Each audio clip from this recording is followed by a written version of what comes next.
Kia ora. Welcome to Baptist People. My name's Charles Hewlett. And I'm Kathryn Heslop.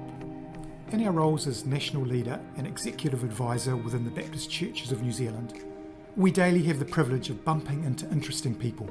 These podcasts give us the opportunity to introduce them to you and to let them shape us as we endeavour to bring gospel renewal to people and places.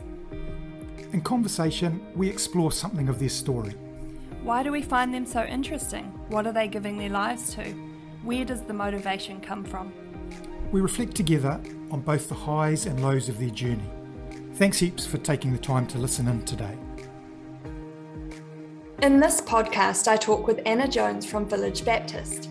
Anna shares with us about her recent research in vicarious trauma, how this has impacted her own life and how we can identify it in our lives. Anna links vicarious trauma with our faith. What does Jesus have to say to us about this? Did he experience vicarious trauma through his humanity? And what are the learnings that we can take from the life of Jesus? We discuss how we as Christians should respond by honouring God with our lives and listening to his call to love others. I start by asking Anna to tell us a little about herself. I'm a counsellor and I'm based in the sunny Hawke's Bay. Nice. And I must say, I'm a real huge fan of podcasts. And this is the first one I've been asked to speak on. So that's rather special. Very good. Yeah. Well, thank you so much for being willing to speak with us. Oh, well, thank you for inviting me. Yeah, as I said, I'm a counsellor. Yeah. And I guess what's led me to doing that is a deep passion for people and for understanding and supporting people. But it was quite a journey getting here. Okay. And I remember as a teenager thinking about what I was going to do as a career. And I remember wanting to be a counsellor. But I soon found out that I was actually too young and needed some life experience first. Right, yeah. So, yeah, my interest in people led me to uni and studying cultural anthropology and languages. And while I didn't have a plan A, I did have a plan B, and that was to become a teacher. Okay. Yeah. So yeah, I headed in this direction of being a teacher, but obviously got quite distracted along the way. I had a few opportunities to live overseas, and so I jumped on them and had these experiences which, you know, they broadened my view of the world and of people. They were amazing. Yeah. But eventually, as much as I dragged my feet, I did become a teacher. And soon after I got married as well. And it wasn't until children didn't quite come as expected that I realized how much I was hoping for an escape. I was hoping that plan A would just, you know, pop up at some stage. And so I just ended up feeling quite empty and overwhelmed, knowing that, you know, I was grieving this invisible loss. On a constant basis. Wow. Yeah, that's huge. Yeah, and then I guess, gosh, that must have been devastating grief when, you know, you wanted to have a family of your own and you found that it didn't happen as you expected it would. Yeah, it wasn't so much grieving not having a family, but grieving the loss of expectations. Right. That was pretty huge. I just kind of expected that there would be a change coming up, that something would take me from this. And yeah, I guess in life, you know, it's quite common to see, you know, everyone else is doing this. Everyone else is starting a family. And just one of those social expectations as well, not just my own. Yeah, so that was challenging. And yeah, at the time we were living in Auckland, and it was actually when we moved to Hawke's Bay when everything changed, and I had the opportunity to begin training as a counsellor, and that was amazing because you know, finally I felt like maybe this is plan A. So last year I finished my master's in counselling. And now I work as a counsellor for a local NGO and loving it. Yeah, awesome. My husband and I go to Village Baptist, where I serve in the music team there, and he is the lead pastor. Oh, that's awesome. Thank you, Anna. Yeah, so tell us about your studies. Vicarious trauma. How did you come to study such a thing as that? Yeah, totally. Well, one of the most common questions that I get asked as a counsellor is, how do you do that? How do you sit with people and hear stories like that? Yeah. And it's often a question I ask myself. So before getting into this research, I had learned about things like burnout and self-care. As I looked into this more, I started finding out about things like compassion fatigue and secondary traumatic stress, and then vicarious trauma. And this one resonated with me because of my interest in trauma work, but also my desire to be able to sustain the work that I wanted to do. So I focused my research on counsellors' experiences of coping with vicarious trauma. This research was part of my master's degree. Okay, awesome. So in a nutshell, what is vicarious trauma? Yeah. So in a nutshell, vicarious trauma describes this gradual change in someone's sense of self and their view of others in the world.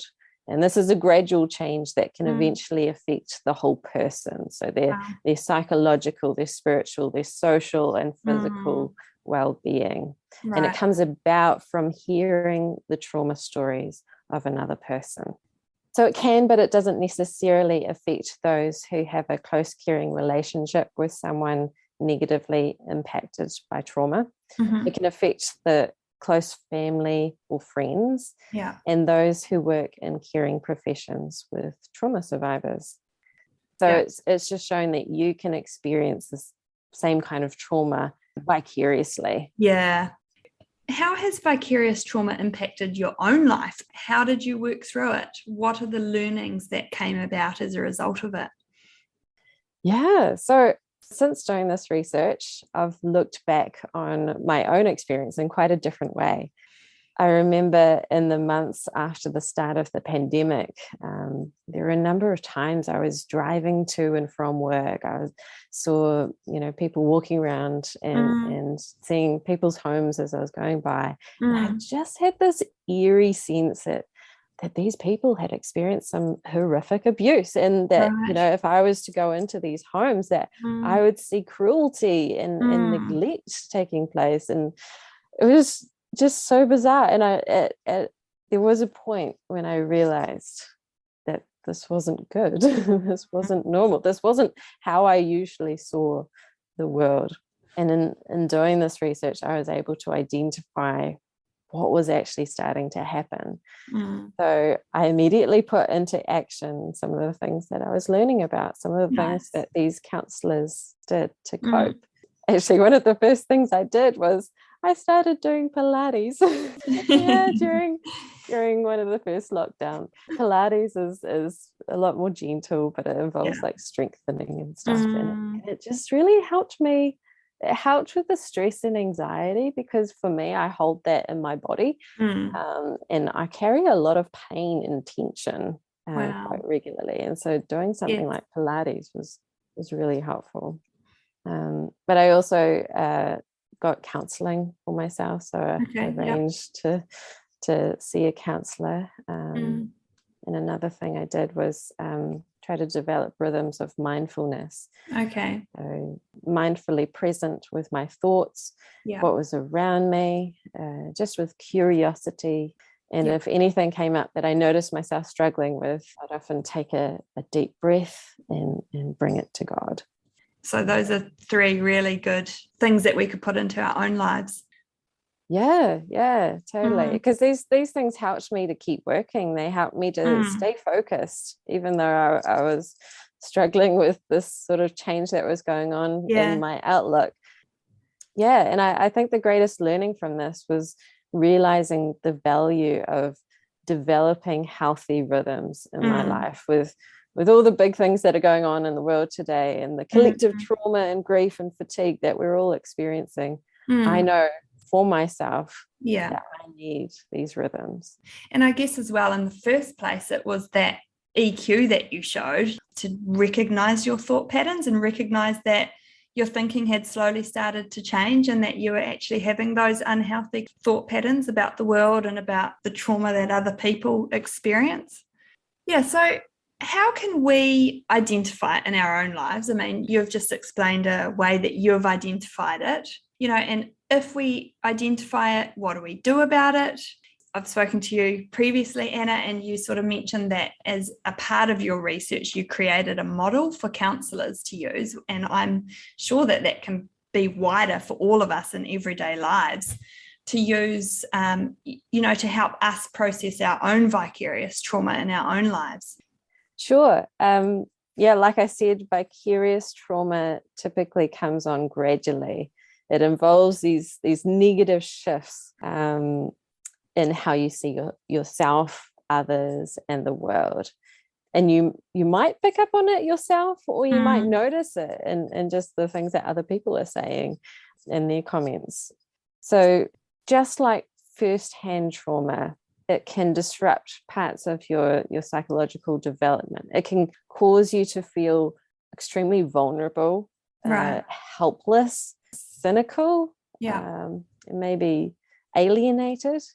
And it can involve overwhelming recurring memories or imagery related to the trauma. So like the images popping up in your mind without you wanting it to be there. Okay. And it can also have be related to physical issues such as the pain and tension and illness and sleep disturbance. Yeah, one thing that's worth being aware of if someone is exposed to another person's trauma and they're starting to feel increasingly unsafe, or that the world is, just a hopeless mess, they can't trust anyone. Right. I'd say this is a red flag, because this is when feelings of irritation and resentment are much harder to manage. And it's at this point that it's easy to shift from caring for a survivor of trauma to actually blaming and re-traumatizing them. So a person in this situation needs to find someone that they trust enough and get some support for themselves. Yeah, wow. So it's kind of that almost catastrophic thinking, or all or nothing, black and white, like everything is bad kind of thing, and sort of noticing that in your own thinking if you are starting to head down that track. Yes, absolutely.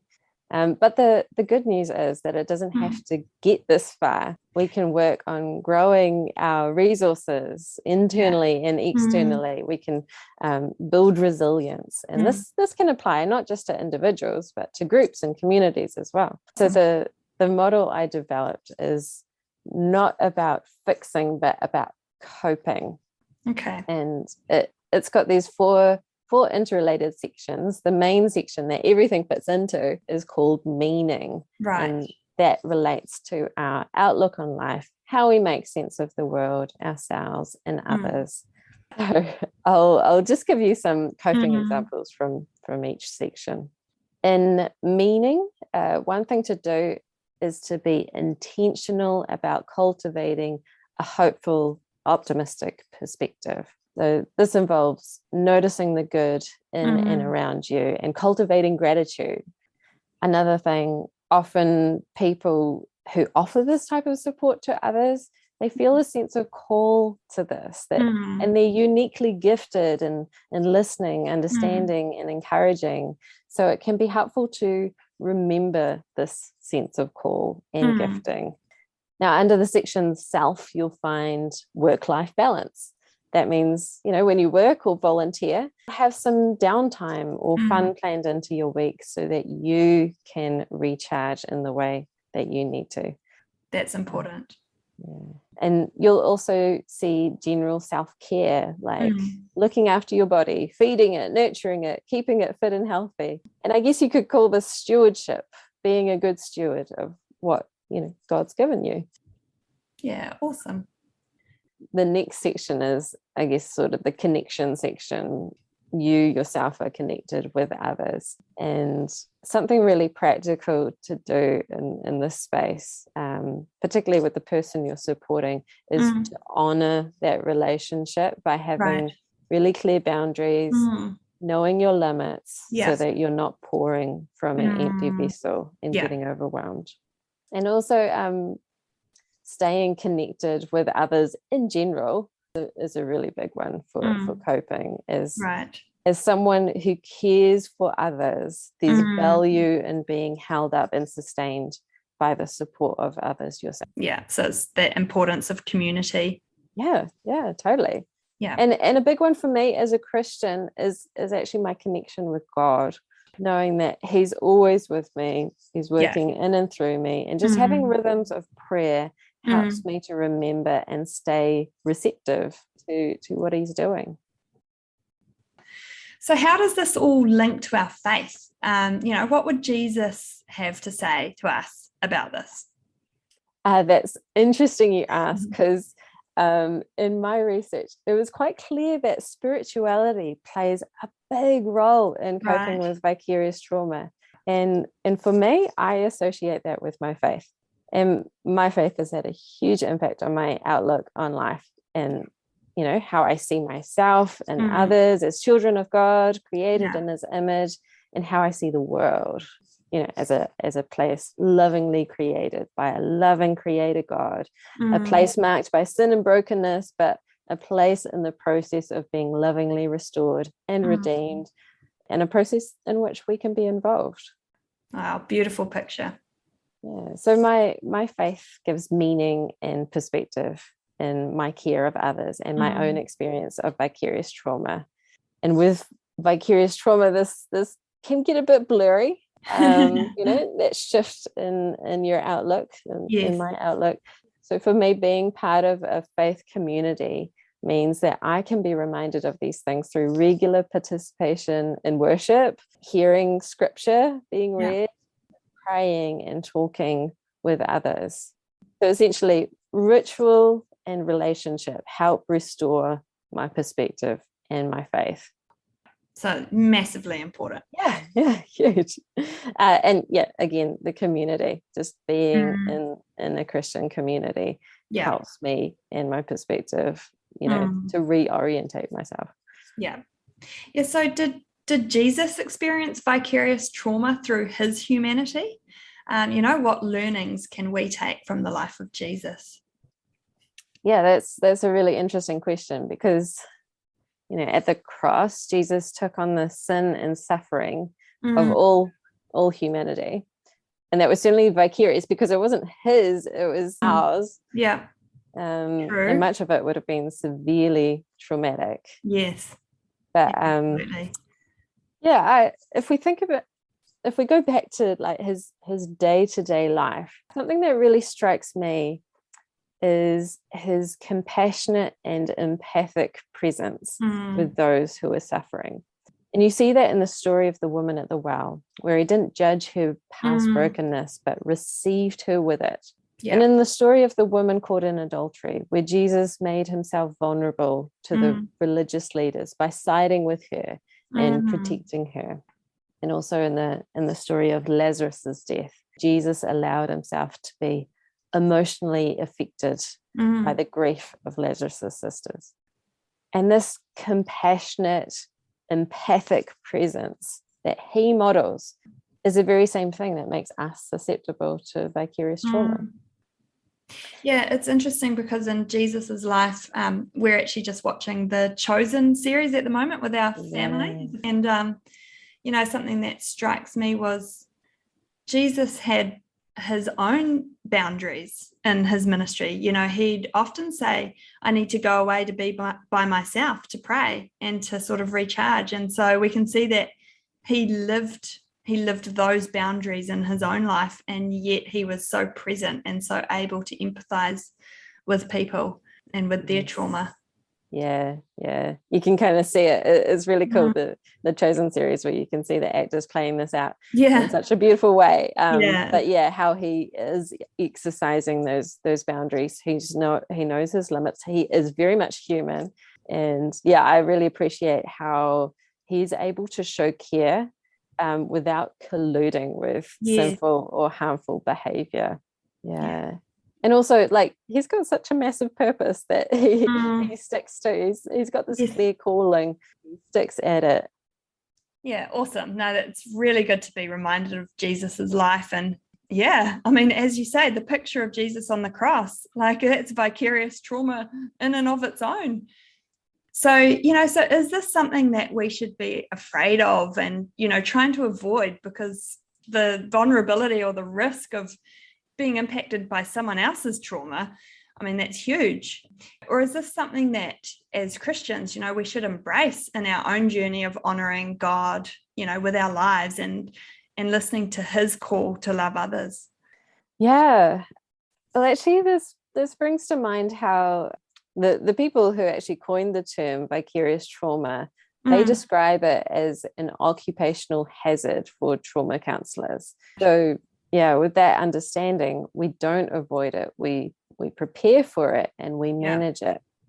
But for non-counselors, that's actually a really good question. Should Christians avoid it or embrace it?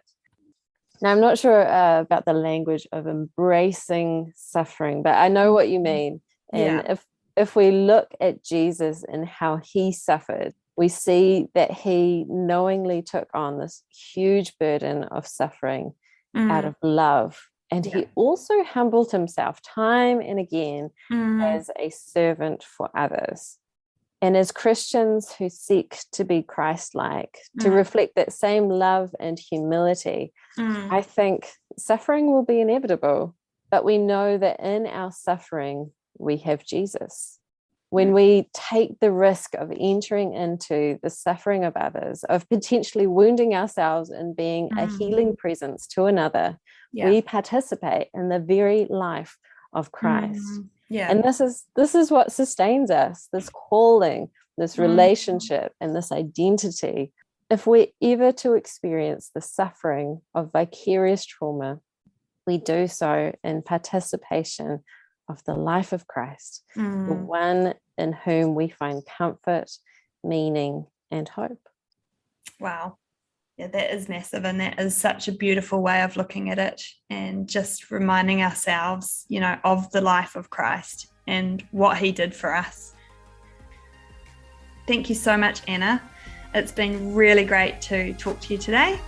And we really appreciate it, and hope that for everyone out there, this has been a useful listen. So thank you. Thank you. It's been a pleasure.